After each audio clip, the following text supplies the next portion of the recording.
So just give me 1 second. All right, now take it away. Thank you. Got it.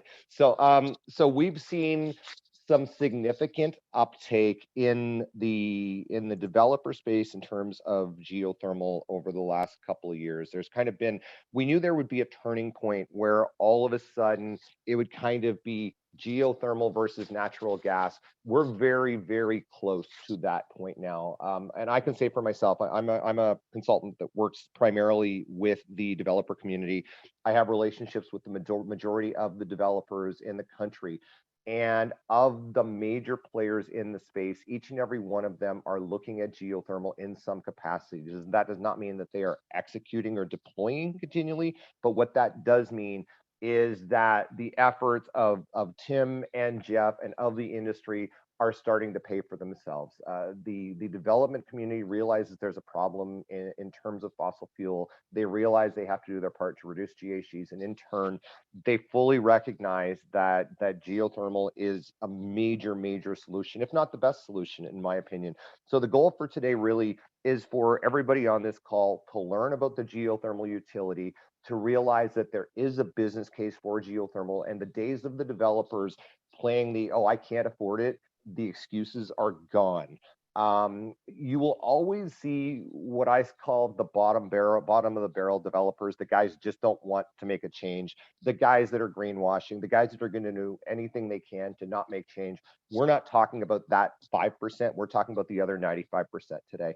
The two players that we have with us today, Geoff and Tim, are the two most established players in the industry. So the reason we chose to work with them on this is based on what I'm seeing in the marketplace right now. They're the only two that anybody's talking to. So I wanted to have the relevant guys in the room. There are other players in the market, and if you want to know who they are, please reach out to me or to the Ontario Geothermal Association, and we will get you the information that you need in terms of who else may or may not exist. So we're gonna kick things off now. First one up is going to be Mr. Geoff Olsen of Enwave Energy. Geoff and I have been friends for many years, going back to even before he was with Enwave and he was in the glass industry. I can't say enough good things about Geoff. He's a friend, he's a client. We think alike. We have a lot of similar connections in our industry. I'm working with Geoff on Geo Communities, which is their division that's handling geothermal. Geoff is going to talk to the group today around a large scale geothermal, community scale geothermal.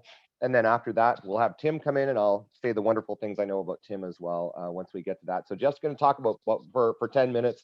10 or 15 minutes, I should say. And I'll just reiterate what Gabby said. If you have any questions, we're going to have lots of time for questions, guys. So we'll do that after. But if you have any, you're welcome to write them in the chat and we'll get to them.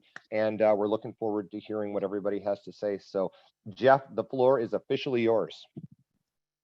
Thanks very much, Paul. And of course, thank you for the kind words. And Gabby, thank you for setting up this opportunity. And I'm really excited to have to get the chance to chat with you all. And I really, I do a bit of a presentation to introduce you to Enwave and some of the concepts. But honestly, I want to get through it quickly so we can get on to having a bit of a Q&A. I really want to you're hearing from the municipalities what their plans are. The questions they have is going to be very, very key. We at Enwave work with, we're across Canada. We work with various municipalities, and so I'm going to touch on that a little bit as well. And Gabby and Paul, I hope I don't derail things too much because Enwave is not a geothermal company. It is one of the technologies that we believe in. We believe is one of the most cost-effective and, of course, one of the most widely applicable low-carbon solutions. So we are a big supporter. But I think it's also important to have kind of a bit of a kind of overview of all of the different things that we do. As I mentioned, I'm just going to throw a few slides as we go. We're probably best known at Enwave as because of our deep lake water cooling infrastructure in downtown Toronto. This is a picture of the installation of that system. So what we are is we are a district energy provider or a thermal energy provider. That is to say, we, instead of moving electrons around and instead of electricity, we are moving heat and cooling around via fluids, typically hot water, chilled water, and sometimes steam. And I stole this slide from the UN because I like it so much. It really identifies district energy as one of the least cost and most efficient solutions for overall reduction in greenhouse gases and primary energy demand. So this talks a little bit not only about what we do, but why we do it. You know, in terms of zooming out a little bit with Enwave, we've been active in the Toronto area since the 60s. We currently have about 5 different district energy systems across Eastern Canada. Just to give some examples, in Charlottetown, we have a waste to energy business heating much of downtown with low carbon energy using, as I said, waste to energy. I mentioned deep lake water cooling in Toronto, London, and Windsor. We have more typical district systems using mechanical cooling and heating. And in Markham, something that I'll touch on is our new geothermal district out there. Now, we are historically known as purely a district energy provider, but I also threw, I added on something there when I said we're also a thermal energy provider, because we're going beyond just district. The 3 pillars that we have at Enwave right now, of course, district energy is key to what we do. But the 2 other pillars that are probably our biggest areas of growth and some of what I think are some of our most exciting business are community energy planning and geo communities. Now, and community energy planning is the sparking and starting of brand new districts from scratch, generally on greenfield and brownfield, large energy master plans and master planned communities. That's where community energy comes in. And then Enwave Geo Communities is our ability to do geothermal with even single buildings outside of district. Now, I want to give a little bit of I know this isn't geo, but it's a teaser of some of our decarbonization in downtown. Because, you know, let's just say it straight up, in the downtown of Toronto, we do use natural gas as a primary heating component at present. But really, all of our partners in downtown are pushing heavily to get off of high carbon solutions. I wanted to give you our first technology that we're deploying to start that process. We have many more in the future. That is district heat recovery. And you're gonna hear me talk about heat pumps, which actually has a lot in common with geo-exchange. But basically, when we provide cooling to tens of millions of square feet in downtown Toronto, what that is we're getting these cooling loads, even in the dead of winter, to deposit their heat in our cold water return lines. And by that time that comes back to our central plants, we have now warm water, and we use heat recovery chillers or heat pumps to pull the energy out and then provide it as high temperature heating for, the Bay Adelaide Centre, the building that I'm in right now, is partially heated by this, and then we're going to be sweeping throughout the downtown core. So just a little snapshot of our district work in decarbonization. But next, and where I think I want to spend a little more time on, is our community energy planning team. So as I mentioned, this is us going out into the industry, partnering with developers and owners to create custom energy and sort of design from the ground up energy master plans for large scale developments. We have about 5 or 6 of these on the go right now. The one that's most pertinent to today's conversation is the Etobicoke Civic Center.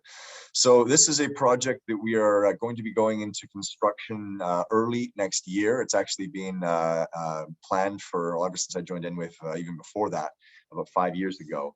And this is a partnership with the City of Toronto. And that's a key point, because we're really talking about municipal engagement here. But the City of Toronto selected Enwave as their partner on the creation of low carbon thermal energy networks, like what we're going to be doing at the Etobicoke Civic Center. So at this site, as I said, partnership with the City of Toronto, they're part owners in this district as well. They provide the land, which is a large, about 6 different development blocks at the corner of Bloor and Dundas and Kipling. And we're going to be drilling upwards of, I think it's about 650 boreholes at this site, tied together under one large district energy system that's going to be providing energy to not only the Civic Center itself, which is a city asset, but all of the different development blocks around, about 6 major development blocks that will be primarily residential. So it's a really good example of merging geo-exchange as a technology with district energy as a distribution medium. And we cannot wait for that project to get off of the ground. Another kind of other end of the scale type project is our work with the City of Markham and Mattamy Homes on a single family home development in Markham. This was a first for Enwave, and really a rare opportunity in the industry to find a district, or to use a district energy solution, that is to say the interconnection of buildings and these homes under one distribution system, pipes underground, and placing the and we actually worked with the city of Markham very closely to get make sure that we had the municipal access agreements and everything in place to be able to put the geo-exchange bore field in the right of way, in the streets of this community. And then each one of the homes in this project ties into that geo-exchange loop all together for maximum efficiency. This project, our construction finished many months ago. In fact, most of the houses are fully built, are occupied, and are already starting to take geothermal energy at the site. Now, I'm going to highlight two other energy master plans, one at Lakeview Village in southern Mississauga, and also the Christie site with First Capital in Pemberton, also on the lake in Etobicoke in Toronto. And what's actually key here is that we're not using geothermal on these sites. We're actually using effluent heat recovery. And again, I'm diverging slightly from geo-exchange, but where you do have the rare occasion where you're putting your development next to a wastewater treatment plant, well, the water that comes out of that plant is warm, and in a similar fashion, we actually are able to upgrade it and use that to heat the district. So anyways, just examples of different, municipally involved, because we have to be working very tight with the municipalities to get these large energy plans off the ground. And Geoff, just to follow up on the Christie site, and you said the Christie site and the Lakeview one, that there's enough waste heat from the sewage that you can use that completely to provide the thermal heating energy, right?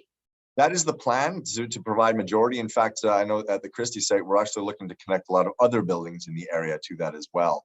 But it would be too simple to say that it's that one technology. You're still going to have some combinations of other technologies integrated into this to make the whole thing viable, to hit peaks, to make it cost effective. But yes, we are wholly anchoring it in that.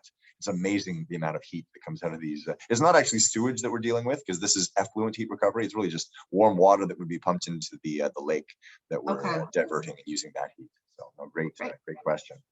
I'm going to kind of wrap up with the presentation here. I'll simply say that we're also into the world of providing geo-exchange solutions to single buildings. I'm going to leave most of that discussion for Tim. He has more experience in talking about single buildings.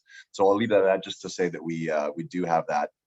And I won't leave this slide up for very long because Gabby, you said you're going to be distributing things as we later on. So I'll just stop sharing and kind of jump more. I know Gabby, you gave us a really good list of items that you wanted us to address in the presentation, and I could probably give just a few minutes of me editorializing on some of those points. Really, again, I want to get on to Tim and get onto the discussion. But just really simply, you asked about the economics, and I could even say the business model for these solutions.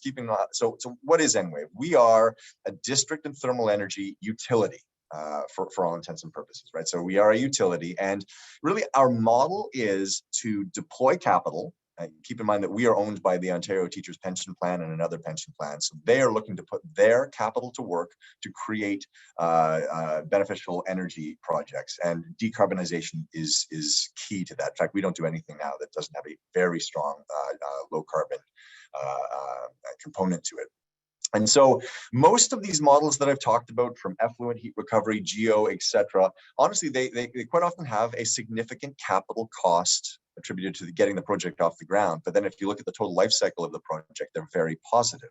So that's really why this utility model is so important, because we shoulder the capital and to get the project off the ground, and then that enables things to happen. Yet we also, very importantly, have to make sure that the end users, the customers, the future owners of the buildings, that is to say residents of the buildings and or the ownership groups that own them, there has to be a positive business case for them. And there has to be that the operational speaking, if you look at their OpEx, you cannot be charging significantly more. So we have to really work with our partners to craft the right business model that's a balance of some capital costs, some OpEx, finding that sweet spot so that you have a positive business case. You also asked, how do these models compare with fossil fuels? I'll let Tim speak to the single building model. I think he knows that best.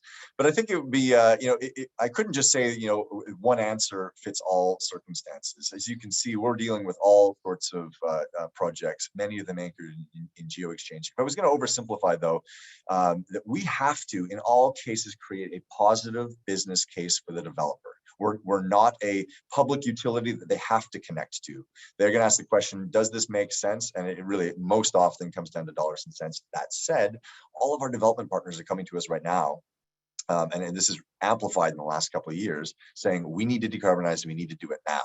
It's not nice to have if it's if it's cost effective. But the good news is that when you do it with the utility model, or you think big and you go beyond just the single building and looking at even broader communities, I'll say that it's safe to say we've never been stymied. We've always been able to create a positive business case for decarbonization. Again, a lot of geo-exchange and then other technologies. So I'm oversimplifying, and just with a yes, we can make it work from against you could say instead of fossil fuels on this. And last thing I'll say in terms of you asked what makes or breaks these business cases. I mean, I've already addressed the cost thing. Yes, that is a big component. We have to have sharp pencils. But the other biggest thing I would say is risk. And risk comes in different flavors. There's the perceived risk from the developer, which is real. If you've never done geo, of course, that you're going to apply a different risk calculus to this because it's brand new. And again, that's why relying on entities that have done a lot of this, or have strength of experience, and is really, really important to helping out with that. The other component of risk, though, is that from our perspective, when we're going in and doing a big energy plan, we cannot just put all the infrastructure in and hope that everything will be smooth with the municipality and hope that everyone will connect. We have to have things really locked down, and this is where the municipalities can really, really help. Like for example, on that Markham project, we had a lot of work to figure out the right-of-way access, the way that was structured. They had never done this before, so they had a lot of questions, and they were very risk-averse themselves. And at times, it almost seemed like the project wasn't going to happen because we were at a bit of an impasse. But they were motivated. We deal with risk in a very big way, and we were able to find a way forward. So that's really one of the ways that municipalities can really help. And of course, some other things municipalities can do, everything from pushing energy codes to driving or even mandating the developers to do more low carbon in the municipality is important. Figuring out how the planning and entitlement process can be handled in a way that really promotes energy and sustainability for the developers is helpful. Having dedicated energy staff, people who the developers can go to and ask the questions, and maybe even get connected to the broader industry partners to make these things happen. And the last item that I'll say is that one of the sometimes, especially if you are in the planning department of a municipality, that is, I was actually just on an hour ago with a municipality chatting about this, and I was asking questions around how do they have issues limiting the heights of the buildings or limiting density and that kind of thing. And they said, yeah, when they're trying to build a large building next to smaller residential, we have issues with height, and we brought it up that, well, this is one thing that geo-exchange, geothermal projects, as well as district energy projects can do, is instead of having all of your mechanical penthouse space at the top, you can put that in the substructure. It's just heat exchangers. It's a much smaller footprint, and you could even, I don't know if this is carrot or stick. You can say it's the carrot. You can offer, say, well, maybe you allow them to build usable space into what was previously the mechanical penthouse, so that they get additional density, better for the pro forma of the development, and yet it enables low carbon. I'm going to leave it at that. I think I've talked too much, but that's my 2 cents out of the gates. Don't worry, Geoff. We're used to you talking too much, buddy. Blah blah blah. And one other thing I want to say to everybody, and Geoff kind of touched on it. When we're talking about geothermal and the development community, the larger majority is condominium, but the technology does still apply, and there is a business case for commercial applications, for retail applications, depending, and on single family homes. it's not where we want it to be. Enwave managed to figure it out on one, but the business case is a little more challenging on single family homes. But so just for the majority of what we're talking about for today's discussion, it's around kind of, we'll call it mid-rise condominium rental units, that type of thing. But now, with that being said, I have the luxury of introducing a very, very good friend of mine in Mr. Tim Weber. And so Tim and I, we've known each other for a lot of years, and I was talking to him about this a few minutes ago. I came into the geothermal industry a little over 10 years ago, and I met Tim on day 2. And so I've known him a really long time. Diverso Energy, they were kind of the first one in Canada to really do the geothermal utility thing. He's deployed on more geo-specific projects than any other utility by far in the country. Tim is a legend in our industry. You're welcome, Tim. And he also sits on the board of directors of the Ontario Geothermal Association with me. He is vice president of the OGA. So I'm very, very happy to introduce my friend Tim Weber of Diverso. Go for it, Tim. Wow, thanks, Paul. Legend. That's those are big shoes to fill. That's the first. But yeah, thank you for that, and Geoff, great job. So I was just sitting here thinking, the problem with going second on a topic like this is trying to avoid the overlap, which I will do my best. But if you hear me say something that's already been said, then maybe just work off the assumption that means it's really important. So, but I will try to hit on some fresh topics. So, as Paul mentioned, been in the industry quite a while. I think it's just going on 20 years now. So I'll give you, I think before I get into what's happening now and the impact of geothermal and utility model on development in the GTA, I want to give a quick overview on the technology, just kind of level set for everyone. I think most people have a pretty good understanding on what geothermal it is, but I think it's still somewhat of a black box. And I think the easiest way to think of geothermal in the multi-res commercial larger building space is really it's a thermal battery. Before I started Diverso, I spent close to a decade in the single building, small residential single family home industry, and that's a little bit different, where the geothermal is providing heat in the winter, it's rejecting heat in the summer, whereas larger buildings like we're doing now, all the pipes, they're buried, they're approximately 600 to 800 feet deep. They're about 15 feet apart. So there's a cluster, and that cluster forms a thermal battery. So multi-residential buildings in Ontario, contrary to popular belief, are actually relatively balanced between the heating and cooling load. In fact, what we're seeing, most of our projects are actually cooling imbalance. So there's more heat going into the ground than what's being pulled out. So as a result, we've got this really nice mix of heating and cooling that translates into a thermal battery. So think of it all summer long, that building is rejecting that heat from air conditioning. It's going into the ground. Most of it is staying there. And for the months of November to March, that heat is being extracted or reclaimed or recycled and used for heating. So it really is the most natural way to create heat reclamation, and that's take that heat that normally would be rejected into the atmosphere, store it in the ground, keep it there, and then reutilize it in the winter for heating. So that's kind of geothermal as a technology. The challenge with that is that large infrastructure, that cluster of boreholes needs to go underneath the building, because as you can imagine, any building in Toronto, it's zero lot line. We're doing projects that are 30, 40, 65 stories high.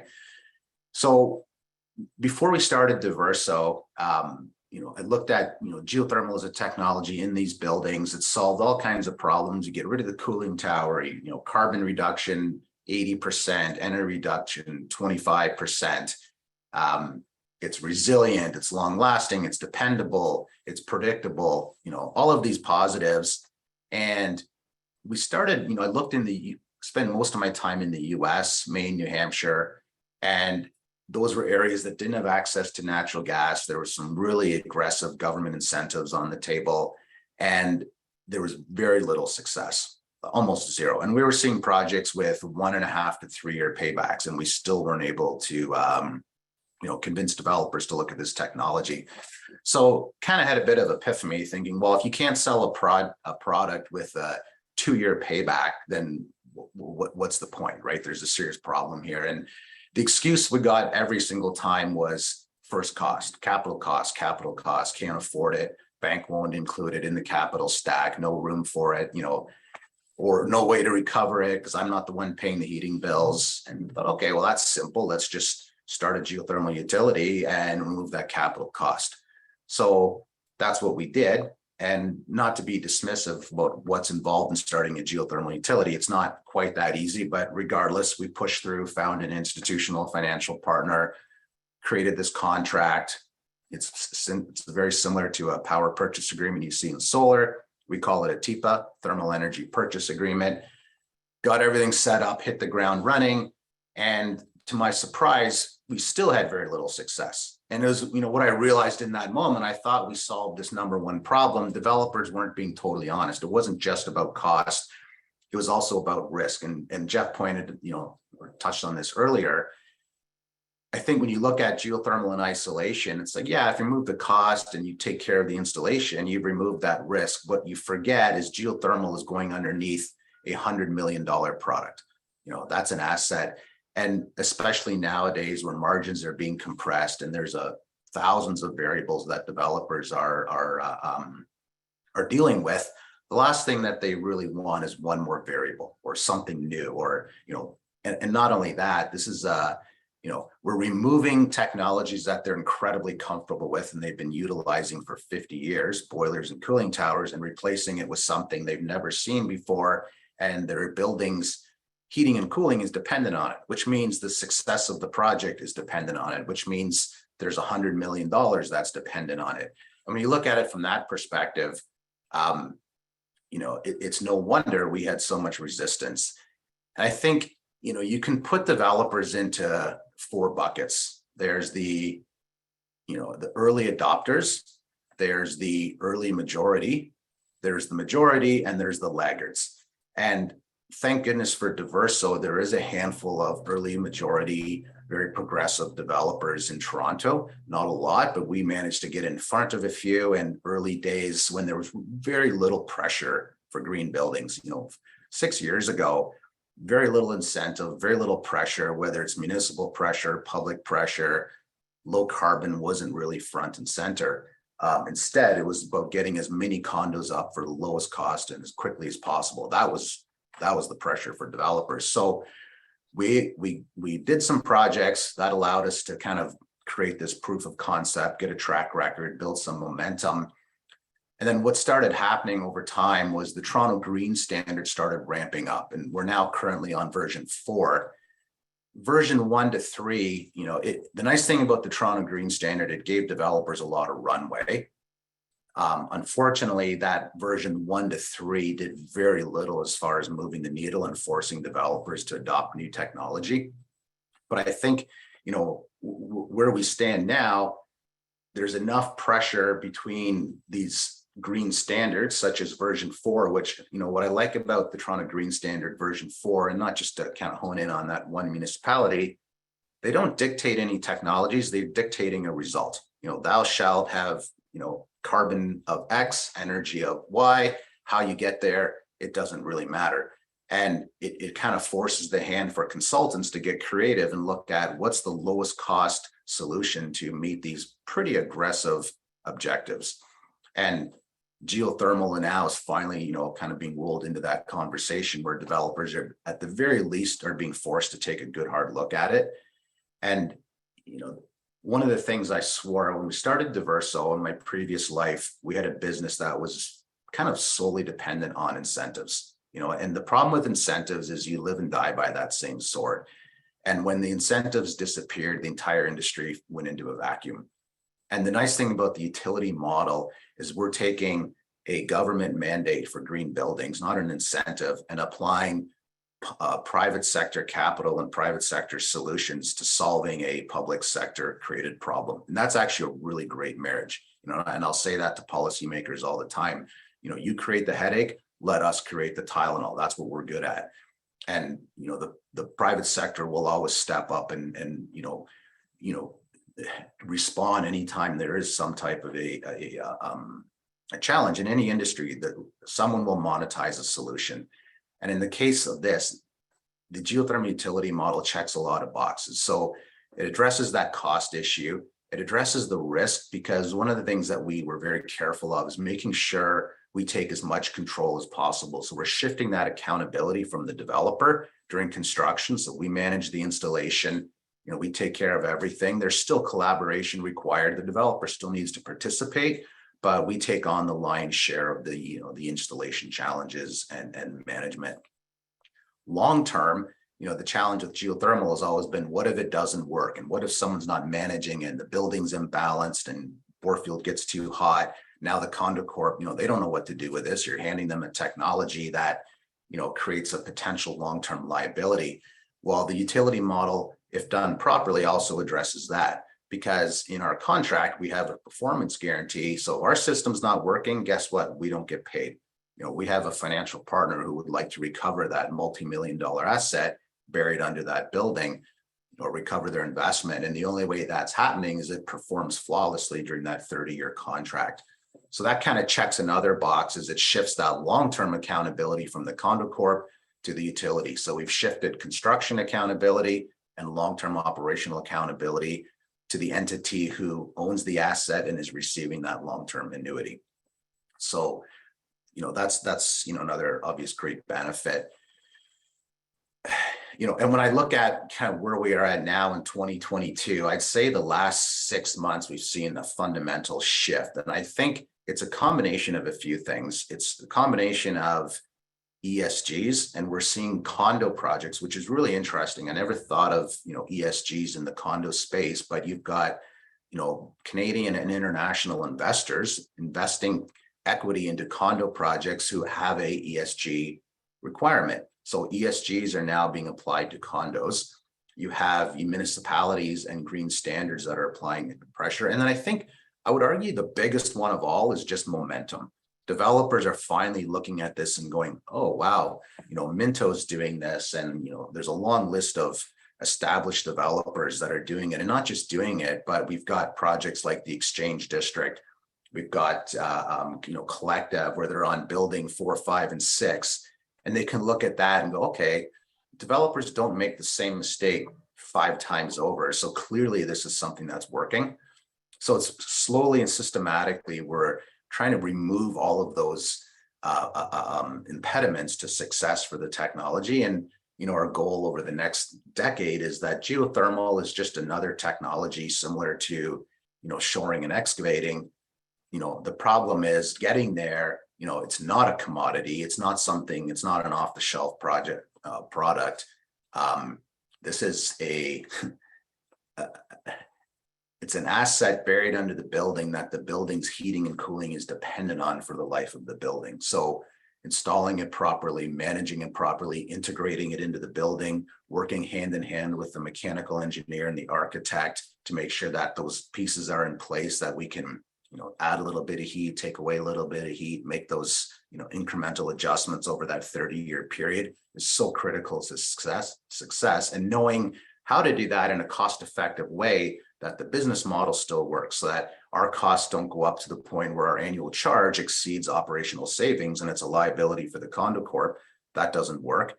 We can't add additional cost to the developer because their margins are fixed, you know, or not fixed, but their margins are already compressed. The last thing they need is geothermal to be a construction liability for them, whether that's through the delay in the project or additional costs or complexity. They can't afford that.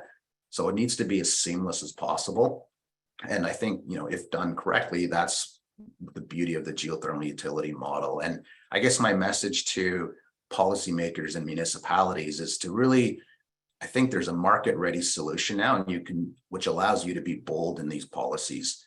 And, you know, you'll hear things like, well, there's not enough drilling technology. Well, we're also working on that. Ironically, majority of the drillers we're working with are from Alberta.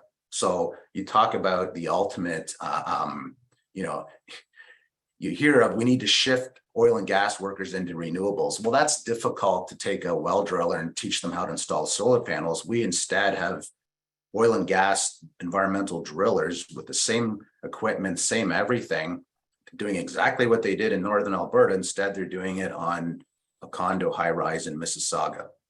And most of them live on the East Coast. So they work 3 weeks in a row and spend a week home with their family instead of flying from Northern Alberta and trying to make their way to Nova Scotia. It's a 2-hour flight from Toronto. So they actually think this is great. So, you know, and the irony of that is not lost on me, that we have oil and gas workers drilling our geothermal. And there's a tremendous amount of drill rigs and trained workers out there that we can leverage. And, you know, there's some gaps that we have to fill in, but that's fine. So far, it's been working great. So I'll pause there. I want to make sure I leave some time, you know, for questions and be cognizant of that. It's, you know, we have 12 minutes, so I'll open it up for questions. Thank you, Tim and Geoff. Both of you, both amazing presentations, really, really good information. And the questions are starting to come fast and furious. I know a lot of them came from Gabby. So Gabby, I'm going to get to your question in a second, because there's a couple of others that came through. And so I'll just kind of, there's one specific to Tim. So I'm going to go back and forth between the two of them to answer. And I'm actually going to answer the first one just because it's a really loaded question that the person asked. And I believe it was someone named Aaron had asked about the projects that we do. Are they more new construction or retrofit? And I don't think either of you guys are going to disagree with this answer. I would say that it's 90%, probably 95% new construction. The existing building stock in Ontario is going to be one of the largest challenges as an industry that we're going to have to face. There's no simple solution to retrofit. And the reason it isn't is you've got so many different types of systems, and it can be, the cost can get astronomical if you don't have forced air in there. And Tim will agree with me on this. We've had this conversation many a time. You look at some of the old buildings, even along the QEW, that have electric resistance heaters in these big apartment buildings. The amount of money that will have to be put into existing infrastructure changes are pretty astronomical. And then when you look at downtown, for example, to be able to flip some of that to geothermal, you've got to look at underbuilding drilling technology, which exists, but it's not great, the technology that's out there, versus a building, say, in Niagara Falls, that there's tons of space and it has forced air. It's a lot easier. So unfortunately, Aaron, the answer is not a really black and white, simple answer because it's such a complex file. I personally have this conversation with municipalities on a weekly basis right now. So I think Tim and Geoff will agree with me that it's very complex, but it's something that we're trying to address as best as we can as an industry, and it's ongoing. But feel free to reach out to any of us if you would like to have a more detailed discussion. I know a thing or two about it, unfortunately. Is that a fair answer, Tim and Geoff? Does that handle it pretty well? Yeah, I think the only thing I would add to that is there is no shortage of low-hanging fruit out there in the retrofit space. You know, we're looking at a condo right now where there's land, the existing heating cooling system is heat pumps, so geothermal can technically be a bolt-on. And if the cooling tower is near end of life and the boiler's near end of life and there's land, it's actually, the economics aren't that much different than new construction. And those projects are out there. The only reason we haven't gone after them is we happen to have the largest new construction market in the world in our backyard, and just new construction will always be the easiest. But that being said, we are taking a closer look at retrofits, and, you know, at the very least trying to knock off the low-hanging fruit where it can be done without major deep, you know, retrofits in the building that are too invasive and costly. So. Okay, now the next question, I'm actually going to let Tim answer it because he knows how I'm going to feel about this one, because it's a hornet's nest question and I'm very opinionated on it. So I'll let Tim, because it's all around groundwater policies at municipalities, and whether or not they're restrictive to geothermal. And Tim and I have dealt with this firsthand.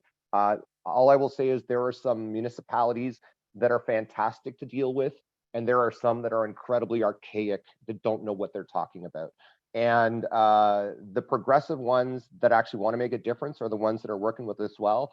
And the ones that say that geothermal impacts their aquifers don't have hydrogeologists working for them that know what they're doing. That's just my 2 cents, but Tim, you go ahead. Okay, well, to answer your question, Paul, yes, there are a few municipalities, Waterloo Region and Guelph. I think, the challenge is these are municipalities that are dependent on municipal wellheads for their drinking water. And, no surprise, ever since Walkerton, there's a lot of sensitivity around drinking water and these protecting these municipal wellheads. And I think, the folks in that the groundwater department, I guess, for lack of a better term, that they're doing what they feel is in the best interest, and that is their job to protect the groundwater. So I think saying no to geothermal is similar to why you buy IBM. It's the safe decision, and I think the change will happen. It'll have to come from the top down, but there's some political will to take a closer look at this, because in some cases they're right. There's only certain locations that geothermal would make sense, and I wouldn't want to do it.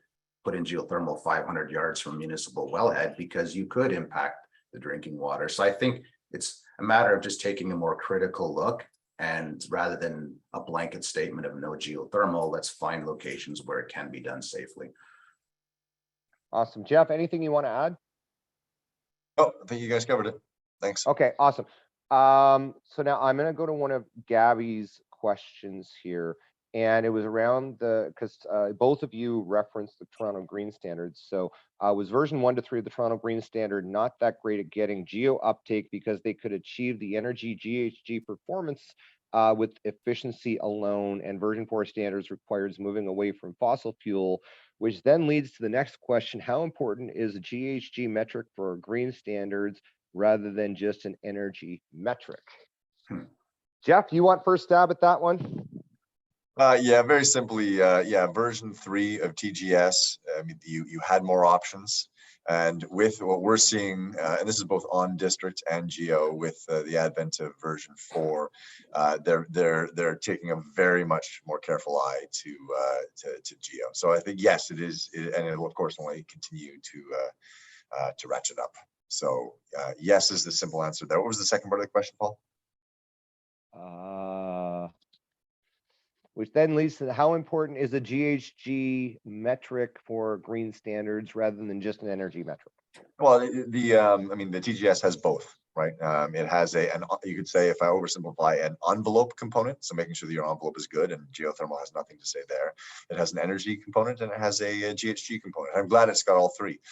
Because yeah, you need to, and Tim addressed this before by saying that overall carbon metrics are important. It's not specifying a technology. It's just saying that, yes, you got to hit a certain target, and that is in the Toronto Green Standard, and hopefully in other municipalities will take a uptick in that as well. Yeah, if I could add to that, I think, if you were to pull carbon out of the equation and just leave efficiency, it allows for a lot of creativity that may not meet the overall objective, because the overall objective is really about carbon reduction, not energy efficiency, because then you could build a really efficient building and put a coal-fired boiler in, right? And it kind of defeats the purpose. And focusing just on carbon reduction without energy efficiency, that doesn't really make sense either. And I think if there's a balance between all three, the TEDI, which is the envelope, energy efficiency, which is through windows, efficiency of the heat pumps and the equipment, and then carbon reduction, which is where you get, district energy, geothermal, basically fossil fuel replacements. When you put all three together, that's truly, you've got a building of the future at that point, and it's sustainable in many ways. Okay, awesome. I'm going to try and there's a few other questions here. I am going to answer one because Gabby had asked if the OGA, does it track geo-exchange installations, and is there a place municipalities can go to see who has installed geo systems? That's a loaded question, Gabby. The OGA is actively looking at that right now. There is one resource through the TRCA. It's not very good, no disrespect to the TRCA. They haven't added anything to it for like 10 years. So they tried really hard. We as the OGA are looking at this. We're having some active discussions with some other groups. And I personally believe, and I think Tim would agree with me, this is something that's important, that needs to be done. And I think it would really help just the industry as a whole and the municipalities as a whole. One of the challenges that we faced as an industry in the past is there are certain organizations within the industry that are afraid that if they put a project up there that someone's going to go and try and steal their clients. So it's very much there's a there's a sharing information issue, but I think if we can just ignore that one person, we'll be able to do some stuff. So that's the simple answer. So it's being looked at. I'm just going to look at these other questions there. Oh, there's a really good question here about bathtub, if we could address, because I think that's a major one for municipalities, especially with the changes recently regarding the dewatering. Absolutely. I'm trying to keep up with it. Go for it. Jeff, you okay if I take a swing at this one? So yeah, great question. This has been coming up a lot recently. And the question is, what do you do if there's a bathtub raft slab and you want to look at geothermal? Because traditionally with conventional foundations where there's conventional forming, we would bring the geothermal straight up, run our horizontal lines, and then basically run the supply and return lines up where there would be a manifold in the future in a mechanical room. That's with spread footings. A bathtub raft slab would mean if in order to do that, we would actually have to penetrate through the waterproofing.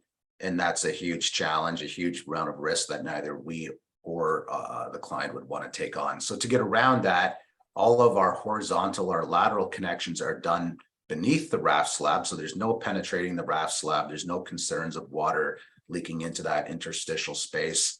And we actually come up the exterior of the building between the caisson wall and the waterproofing. And so the developer, the construction manager would create a bit of an alcove, kind of chisel the wall in 8 inches by say 10 feet. Our supply and return lines come up the outside. We come into P1. At P1, we're either, at that point, we're either above the water table completely, or if not, the static pressure there is very low. And that entry point is into a controlled space in the mechanical room. So it really eliminates any concerns around waterproofing or interrupting the integrity of that waterproofing. So in short, well, not really in short, long-winded way of saying that's the solution, and bathtub raft slabs are not a concern anymore for geothermal. You know what, funny enough, Tim, I think the project, if I know which project she's referencing, because she's in Collingwood, I think I was working with that developer. I think I know exactly what project she's talking about if I was a betting man, but I'm not going to place bets. Matthew Day now has a question that he would like to ask us. So Matthew, if you want to take yourself off mute and go ahead and fire away. I'm guessing this is going to be around underwater aquifers, is my guess. A little bit. It's more about how we can work with the industry to make it better. It's more of a continual improvement question. I found some of the answers a little, I don't know, insincere on this call. So, and it also comes from a position of love. Like, I'm a huge booster of geothermal. And it's only people that you love that can break my heart. And the geothermal industry has broken my heart a few times locally. So it's a question about how we can do better locally. So the question I think Paul asked it about some policies. And the answers came back saying there's some, archaic municipalities with blah, blah, blah. And I agree, locally, like, we have a long way to go on policy. But also, I don't believe that the market solutions are there quite in the same way that it's been said. If the market solutions were as good as, has been promised, we wouldn't have developers who have used geothermal once and then promised to never do it again. I can think of 2 developers in our community who have said that. So just in the interest of continuous improvement, how can we work together to solve these problems and not trying to think that we have the magic bullet right now? So, and Matthew, and I didn't mean to sound insincere. You and I have had this conversation, and I think there's problems on both sides. And I think I believe, I'm hoping you connected with the person I gave you in Martin Limas on the policy side of things. He's one of our strongest GR people. In terms of drilling solutions and in terms of the call it the aquifer variable, the solutions are there. We know that. To Tim's point, it's a matter of how much caution you want to use, but it's been done enough times now that if a driller, a reputable driller is doing the work, you will not have a problem because they know what to do. They understand depth, they understand avoidance, they understand all of these things. The challenge as an industry that I think that we face at times is policies that are put out by the municipalities in terms of, and this is just in general, municipalities, when they're putting something out to bid, for example, you're looking for the cheapest and dirtiest solution you can find, and you're not going to get quality with cheap and dirty. And that's one of the challenges, right? So you're going to get vendors that will potentially create problems because they don't know what they're doing. And I've had extensive conversations with some of the larger municipalities around procurement of specialized technologies like geothermal. And I believe that the municipalities have to treat this like a special case and don't just treat it like friggin' Bic pens where you're trying to find the cheapest one you can get. You have to look at this and realize that quality matters when it comes to this type of thing. But there is a solution to the problem of aquifers and water policies in the municipalities, and I believe it's around quality. But I can also speak on behalf of the industry, and I think Tim will agree with this. We want to work with the municipalities, no question whatsoever. Does that help at all? We can talk more when you're in town next. It's a long conversation. I appreciate Don't worry, it. buddy. I will come just to visit you. You know that. I think there is a lot of opportunities to work with the municipalities. You know, I think the big one for us right now is geothermal specific permits. Toronto just issued a geothermal specific permit, which actually, believe it or not, has been a huge benefit for us. It streamlines things. It removes some of that ambiguity, allows us to get in early and not rely on shoring and excavation permits. Oakville has just done the same. So I think, you know, those are the kind of things where, you know, as an industry, as the OGA, we would love to sit down and have conversations with municipalities on how can you know, regulate it without hampering it or impeding it. And that's always that fine balance, right? And we're not, you know, we're a relatively unregulated industry, so we're okay with that. But as long as it's done in a way where it makes sense and, you know, it's mutually beneficial and provides more transparency, I think, for the municipalities. And a lot of that is just understanding everything from the technology. How does it impact the developer's project, their timeline, you know, all looking at it holistically, I guess. I don't have too much to add because I really don't know the context here, Matthew, but so I'd love to have a conversation and learn more. Okay, and by the way, Trisha, I apologize. I thought you were Trisha from Collingwood, so I see the correction there. Your last name is Collingwood. So yeah, I didn't realize, I haven't heard about one with Raslav in Oakville, but I live in Burlington, so I'll probably hear about it. And one of my good clients is in Oakville, so I'll probably hear about what project's dealing with.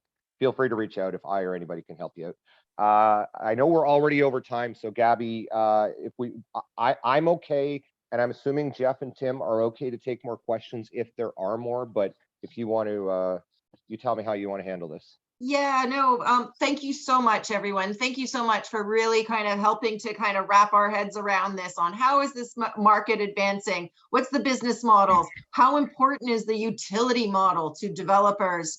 I know that there's a few developers who are willing to become their own energy developers and become their utility, but we also know there's a hell of a lot more that do not want to take on that additional role associated with it. And we need to have that business model available to developers in order to address that upfront capital cost. There's some I think some worthwhile kind of ongoing conversations that would be of value, and especially as it comes to, like, you were mentioning that this is largely at the mid-rise and high-rise in terms of building that business case at the building level. But then there's the element of how can you build it at the community level? And I was going to follow up with Geoff, but I think one of the conversations that really did kind of speak to me at this one is, what's the right of way conversation that needs to take place? Why is it a different conversation than just a fossil fuel pipeline conversation, since that takes the right of way too?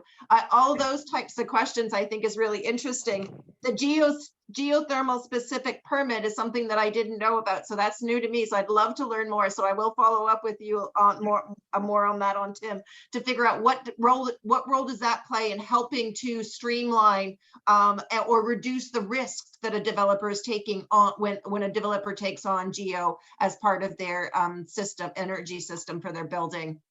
And then also the other kind of question, I think, while it's still probably early days for it, is still how can these new developments serve as a little bit of a hub for helping to build the value proposition for getting low carbon systems into neighboring existing developments? And what are all the huge amount of challenges we have with regards to existing developments at the community scale because of the different systems in these homes, the different times frames for when their assets are coming for renewal, just the sheer right of way conversations that would taking place. The whole that I'm pretty sure that's another big topic on that. Gabby, Yep. I think I can speak for Geoff and Tim in saying that we'd be more than happy to do a geothermal utilities volume 2 webinar to be able to address the additional questions, concerns, topics that you want to cover. And one other thing I'll say to everyone that sent me a LinkedIn request during this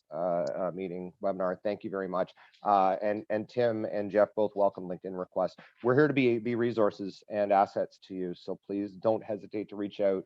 You know, even though, you know, we just want to help and we want to grow the industry and we want to do the right thing, and that's what we're here for. So please don't hesitate to reach out. Perfect. And thank you so much. Thank you, Paul. Thank you, Geoff. Thank you, Tim, for taking the time to share share some of the all the different processes that you go through, some of the learnings, where you are in the evolution, and what is it that municipalities do. But one of the key things that I kind of take away that I think I'd like to hopefully leave municipalities with, as you're advancing your green standard, look to making sure that you're looking at it not just from an energy perspective, but looking at it from a building envelope perspective, an energy efficiency perspective, and a carbon perspective, and how important those 3 metrics are to ensuring a systemic approach to addressing energy supply within new developments. So thank you again to everyone. Thanks so much for joining us. Really appreciate it. And Thanks, to let everyone know, I will be sharing the recording of this webinar. I'll put it online. I'll send a link to everybody through their email, and feel free to share this webinar with others in your municipality who you think should or are interested in this. So thank you so much, Paul. Thanks, Tim. Thanks, Geoff. Really appreciate it. And thanks to everybody for joining today. Thank you, Gabby, and thanks everybody for attending. We really, really appreciated it. Thanks so much. Have a great Take day and happy care. Thanksgiving, everybody. Yeah, happy Thanksgiving. See you later. Yeah. Bye.